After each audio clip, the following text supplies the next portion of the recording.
Okay, let's go to the Republican side. Some in the GOP want Biden to resign his office, not just drop out of the race. Here's a headline on Newsmax. Republicans join Vance and Johnson, Speaker of the House, in call for Biden to leave office. That would be dumb for the Republicans if she took over as president. With all due respect, I mean, And I'm going, do you really want Kamala Harris to be president for 4 months with executive order power? You get a lot of power when you're president, even if it's a short time. You can do a lot of things. A lot of things. You don't want her to be in that Oval Office with all that power. In the meantime, Biden, he can't even get out of bed. So he's never run the country anyway, Joe Biden. It's always been run by his advisors. He's never run it. So it doesn't matter whether he's there or not. Okay? Because some people are making the argument, oh, it's better for the country to have a person in charge. No. Okay? It's better for the country that this progressive movement get blown out of the air. Because this movement, I can't tell you how bad this is going to be for traditional Americans. Then Joe Biden will pardon Hunter. That's coming. Another prediction that I'm making. I don't think he's going to resign his office. I think they got what they're going to get out of Biden.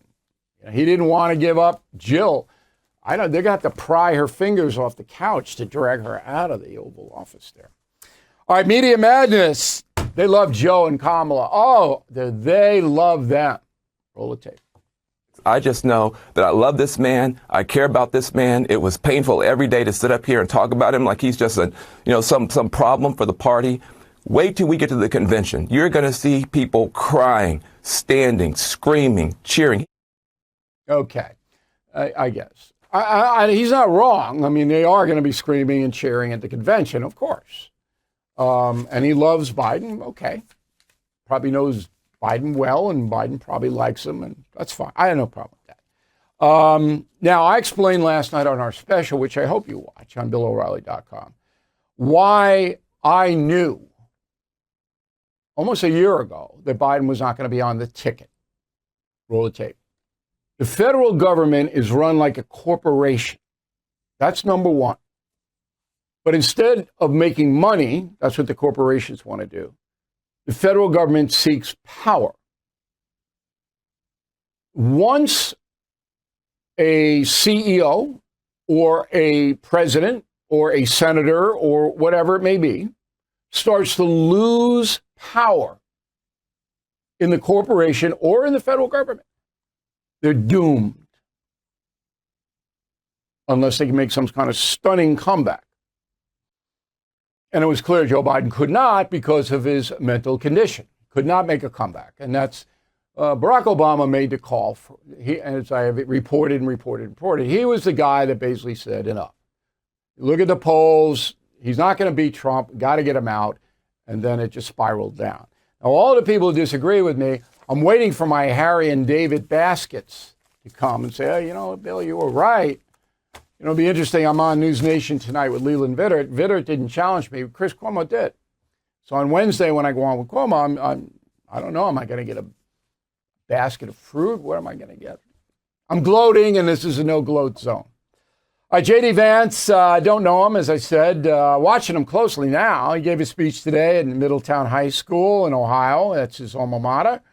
And I want to know something about him, so I looked around for a guest who knows Mr. Vance, Senator Vance, very well, and we got him. All right, Ryan Gerdusky joins us now from Baton Rouge, Louisiana. He's a founder of the 1776 Project. That's a political action committee, and he has advised. He advised the senator and knows him pretty well. Okay, J.D. Vance, were you surprised that Trump picked him, number one? No, I wasn't. I knew that JD was always in the running for quite some time. There was a real campaign on behalf of many people to support Senator Vance.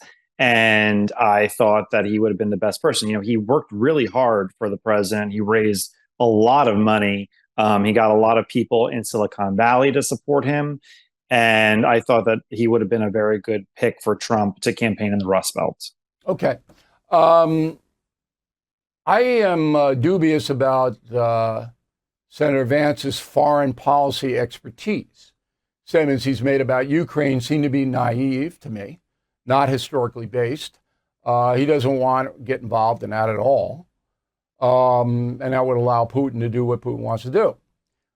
Trump hasn't said much about Ukraine, but I don't think he would be let Putin do what he wants to do. So am I wrong about Vance's vision with Ukraine? I think what Senator Vance has said is that there is no win in the picture. What does victory look like for Ukraine? But that's what does cliche. Victory look? That's a cliche, and we all you know it because you're a smart guy, Ryan. It's a real question. What's the win? It's not a real question because the facts on the ground, as they say, that's another cliche, are that Putin is bleeding white. White. He's got 300,000 casualties. He's got an economy in recession. He's got social unrest inside of Russia, all of which were not present before he invaded. So the strategy is Reagan-esque. Ronald Reagan spent an enormous amount of money to bankrupt the Soviet Union. It happened. The Soviet Union collapsed. This is the same strategy. You bleed Putin. You punish Putin. Because if you don't, Putin's going to do what he did in Georgia, do what he did in Crimea, do what he's doing in the far eastern Soviet satellites. You let him get away with it, you unleash Putin. So what happens if Ukraine... Here's my question. I don't want to debate policy with you. I want to, because this is a Vance thing. Okay. Mm-hmm. I don't believe that Senator Vance understands what I just said. Am I wrong? I think that Senator Vance does understand that. I think the bigger problem is what happens when Ukraine loses almost half of their youth population, which is what they're at right now. Well, as people flee, what do you mean? What happens to it? What happens Ukraine's to it is be either Putin runs the show in the country or he doesn't.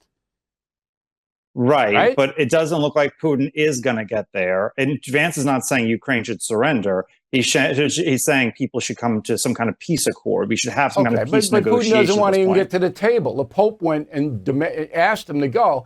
And when you say everybody would want, and that's what Trump's going to do, by the way. If he's elected, Trump's going to set up some kind of peace talks with Putin. Putin will cooperate.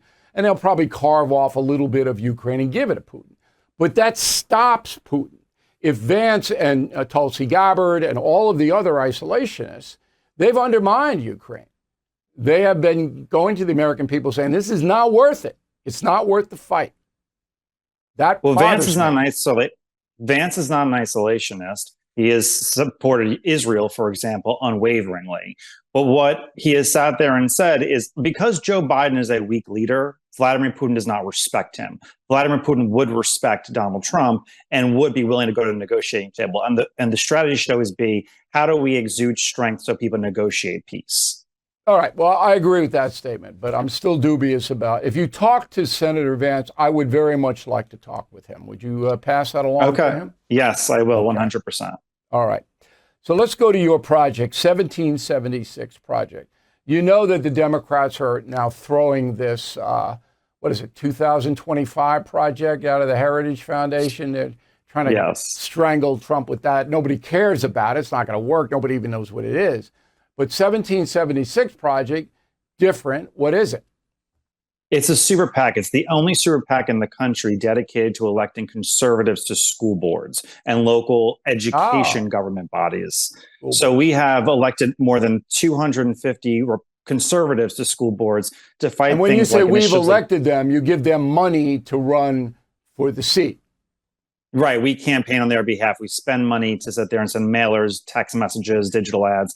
And we've helped elected everybody from the superintendent of Oklahoma to over 250 local school board people to local superintendents and state board of educators. We want to fight DEI and CRT. We want to sit there and get phonics back in classrooms and teach real American history. And we've been very successful so far. And we have a 60% win rate so far with all our candidates. And we're looking to grow that into the next year. And I assume that the gender locker room, trans stuff, you don't want any of that, right?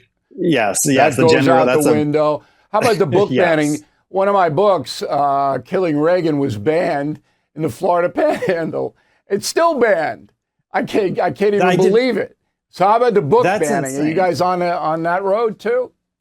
No, we don't really talk about book banning that much. It's not a big thing for us. What we really want is classical education. We want kids to sit there and read the classics because that will take care of itself. There are problematic books in libraries. Banning is not the go-to answer for them. I think it's a matter of changing curriculum, that we have a classic curriculum that is the education that most people probably listen to the show and yourself learn from. Okay. I think that's a worthy thing. How did people get in touch with the 1776 Project? 1776 Project PAC, PACPAC.com. You can go on our Facebook or our social media and you can look up us up there. Right. Ryan, it's a pleasure to talk with you. Please pass my congratulations on to Senator Vance and tell him he would have a great time just as you just did. I know you had a blast here.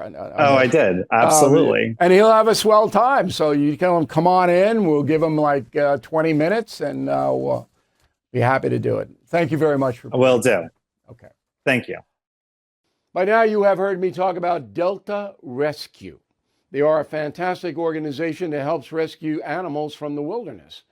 You know I'm a dog lover, so is Leo Grillo, the founder of Delta Rescue. It is his life's mission to provide everlasting care for these once abandoned animals. I myself have donated to Delta Rescue. Do you believe it is part of man's duty to care for dogs and horses, the animals that so much of our history is tied to? If so, please consider making a donation or consult your advisor about leaving a gift in your will or trust. There can be some tax advantages, and it's a great way to help Delta Rescue accomplish their mission. So please visit deltarescue.org to learn more. That's deltarescue.org. In her rallies, though, Kamala Harris is simply not telling the truth. Is that a shock? No, it's not. Roll the tape. You will see Donald Trump intends to cut Social Security and Medicare. He intends to give tax breaks to billionaires and big corporations and make working families foot the bill. They intend to end the Affordable Care Act and take us back then to a time when insurance companies had the power to deny people with pre-existing conditions. And that whole thing is a lie. That's 29 seconds of lies. Number one, Trump has never said, in fact, he said exactly the opposite, that he's going to cut Social Security and Medicare. Never once, ever, denied it, won't do it. All right? Didn't try to do it in his first term. Okay? Working families will foot the bill for tax breaks to billionaires. No, they won't. The first Trump tax cut was across the board. And finally, they intend to end the Affordable Care Act. No, they didn't. Why didn't they try to end it in the 4 years Trump was in office? No legislation was backed by Trump to end affordable care. So look, but it doesn't matter. Kamala Harris could tell you, hey, we really don't live in the United States. We live in Albania. Because the media is never, ever going to call her out. She do whatever she wants. And she does. All right, let's go to the GOP, Grand Old Party, Republicans. Now, there is a congressman in Tennessee, Andy Ogles, 53 years old, has introduced articles of impeachment against Vice President Harris for high crimes and misdemeanors on the border and covering up Biden's health condition. Who thought this was smart? Why do you want to do that? Because this just takes people's attention away from the danger of the Democratic Party and then opens you, Republicans, up for scrutiny that you're a bunch of loons, wasting the government's time, the taxpayers' time. It's not going anywhere. Why bother with it? I mean, maybe the guy's district, I don't know, but I see that. Now, here's something very strange. So Kamala Harris, about 90% of the Democrats are on board now with her. It wasn't even hard to do it. But there's one exception. Black Lives Matter objects to the coronation of Kamala Harris. Black Lives Matter. Here's the statement they issued, quote, "We do not live in a dictatorship. Delegates are not oligarchs. Installing Kamala Harris as the Democratic nominee and an unknown vice president without any public voting process would make the modern Democratic Party a party of hypocrites," unquote. Whoa. So the 7 people who run Black Lives Matter are getting very wealthy by doing that. They don't like Kamala. Wonder why. There's got to be something there, you know. Try to find out, but wasn't that weird? Figured they'd be jumping up and down. All right, Democratic Senator Robert Menendez, New Jersey, was convicted of like 85,000 crimes, bribery, obstruction of justice, extortion, on and on and on and on. I mean, this is Al Capone's distant cousin here. Well, he's going to be sentenced October 29th, right before Halloween, but he's quitting. August 20th, he said, "I'm leaving now." He's 70 years old. I figure he's going to get, 7 years in federal penitentiary. He's an old guy. Maybe they'll make it down to 5, but what a gangster, huh? Woo. Jeez. All right, so I'm sure you're following this story about the computer meltdown across the world and a company called CrowdStrike. That stock was recommended to me. I'm not going to tell you who recommended it. I didn't buy it. They're kind of in charge around the world of security on the computer system. Well, it collapsed. And CrowdStrike says, well, there was an error in the software. And the computers all over the world failed. And then after it was fixed, every computer had to be looked at, and that's why it's taken so long. Okay. Delta Airlines still hasn't gotten back. And now the Federal Transportation Department, that's Buttigieg, is going to investigate Delta because they can't get the planes off the ground because of this computer chaos by cyber security vendor CrowdStrike. I look every day at the delays, and usually Delta's decent, and my experiences with Delta have been good, but they can't get the planes off the ground. And they admit it. So if you're booking near-term flights, I can't recommend JetBlue. You may have to hitchhike where you want to go, but this is not good. Have you ever been buried in debt, piles of overdue bills, threatening phone calls, and it just won't stop? Done with Debt is your way out. They have developed aggressive new strategies to end your debt permanently. Done with Debt tirelessly negotiates with your creditors to lower or even forgive what you owe. And they do it all without bankruptcy or new loans. Done with Debt has unique strategies to get you out of debt faster. But you need to hurry because some debt solutions are time sensitive. Visit donewithdebt.com and talk with one of their debt relief strategists for free. You have nothing to lose except your debt.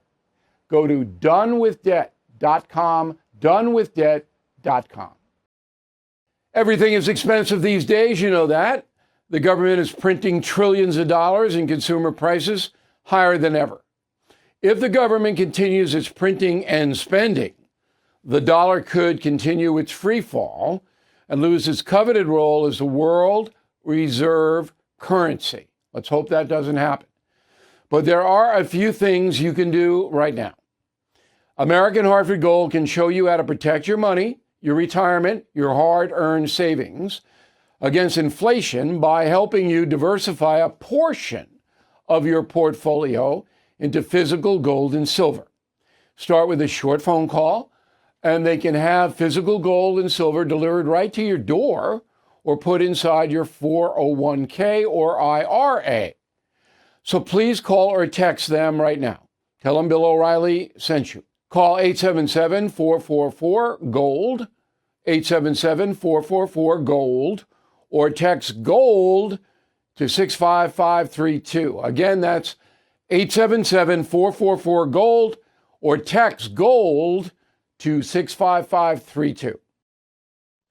Okay, so back to the media, an interesting interview with James Carville. So you remember one of the things I pointed out in the run-up to Biden quitting the race was that two guys were out there, Democrats, telling him to quit.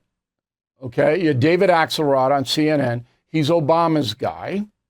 And you had James Carville all over the place. Carville didn't work for anybody. He appeals all over the place. And he's Clinton's guy. Okay?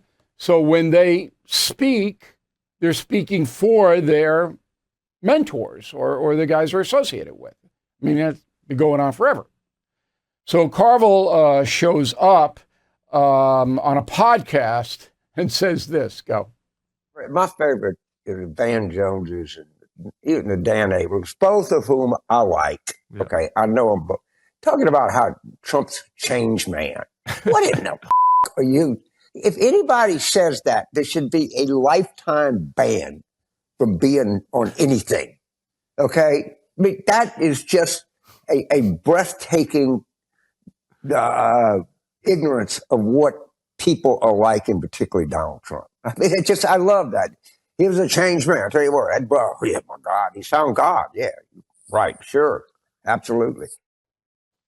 All right, so Carville apparently can read minds, and it's an interesting skill to have.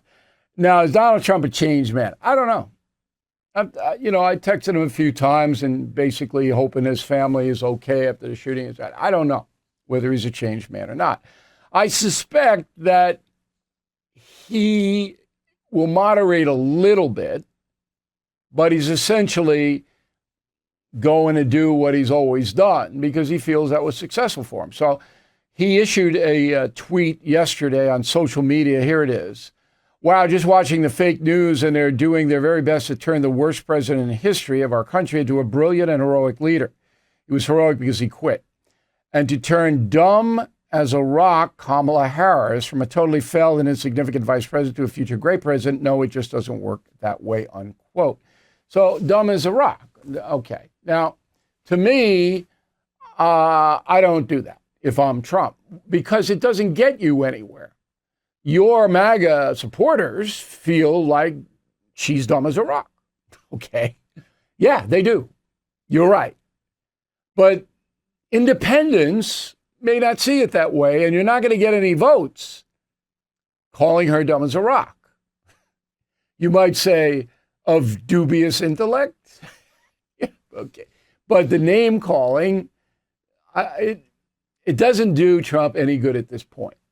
And that's what the debate's going to be all about, because Kamala's going to attack him, racist, rapist, you name it. Because she's worse than he is. I think she's worse than he is on a personal attack front. All right? But they're both going to get in the mud. Secret Service. Okay. Kimberly Cheadle, 27th director. No idea what she's doing.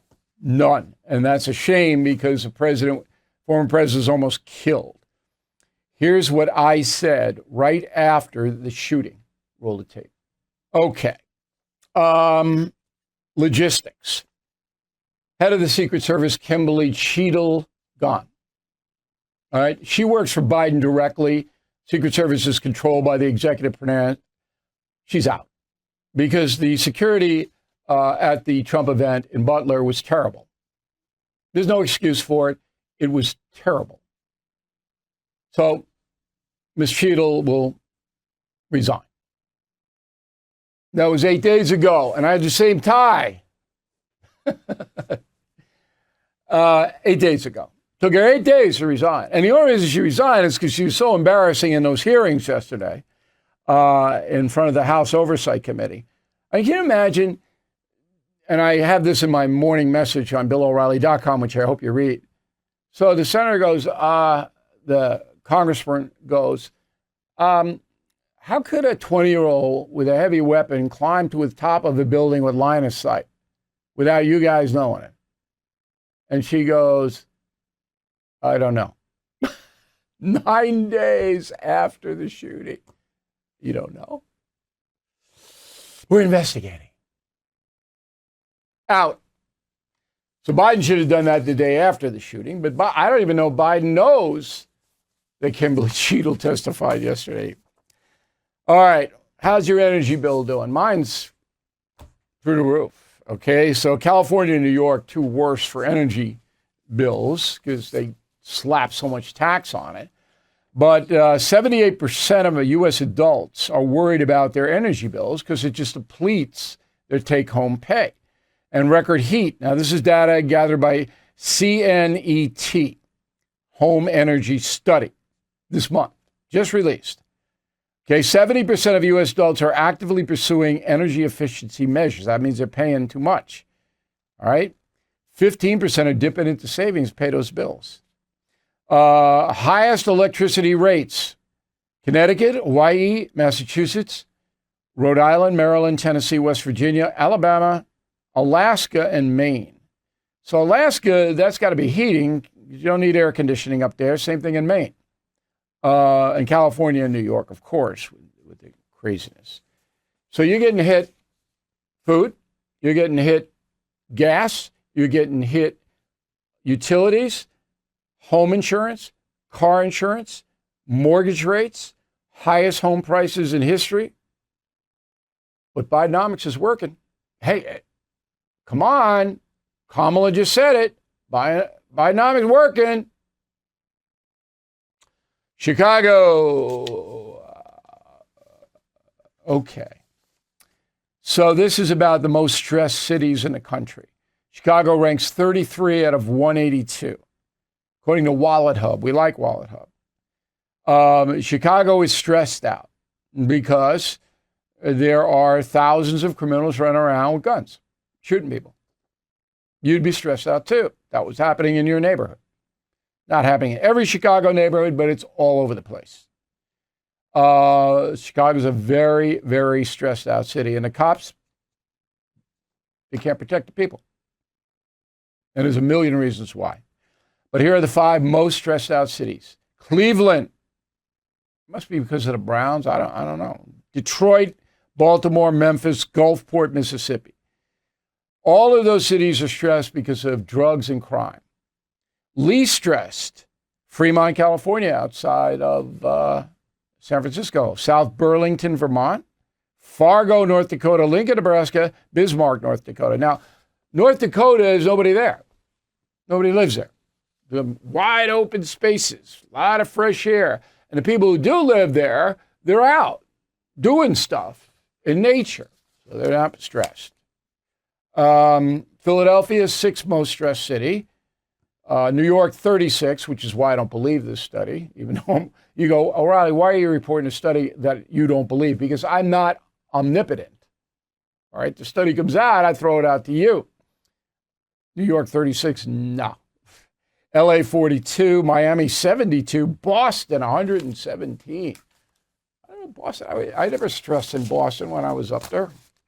Smart life. This is an important smart life for you. So there are various definitions of middle class Americans. But if you live in certain areas, you are poor if you earn a certain amount of money. But if you move to another area, you're middle class because of expenses.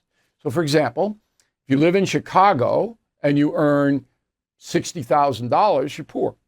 If you move west to Montana, all right, say Bozeman, you're middle class. Mobility is one of America's strengths. You have to understand what your earning potential is and then go to a place where you're not going to be poor. So salary, you need to be considered middle class. San Francisco is the highest, then D.C., Seattle, Boston, Denver, San Diego, Minneapolis, New York. That's crazy because in New York City, you need $3,000 to buy a one-bedroom, to rent a one-bedroom place. It's insane. Baltimore, Portland. That's what you need to be middle class. Now, people aren't making $250,000 a year. So if you're living in San Francisco and you don't want to be categorized as poor, you got to move north to Redding, California, or Mendocino County. Beautiful place. Smart life. You have to be honest with yourself. What is my earning potential? Then you have to look around. America's a great country. There's a lot of fabulous places. I've lived all over the place. Fantastic places to live. But if you're going to hunker down in a place that's ultra expensive and you're not earning a lot of money, you're not going to have a good life. And that's my smart life tip. Ice cream danger. So the American Heart Association recommends that you do not eat 36 grams of sugar or more. Okay? For men, 25 grams for women. That's a day. Okay? A pint of Ben & Jerry's ice cream, all right, just a third of that is 40 grams of added sugar. And plus, if you eat it, you'll turn into a communist. So that's a downside, too. Look at the label. Ice cream for me, once a week. And I love this stuff. Thank you for watching the No Spin News. To watch the full episode anytime on BillO'Reilly.com, please sign up to become a premium or concierge member. Visit BillO'Reilly.com to sign up and start watching today.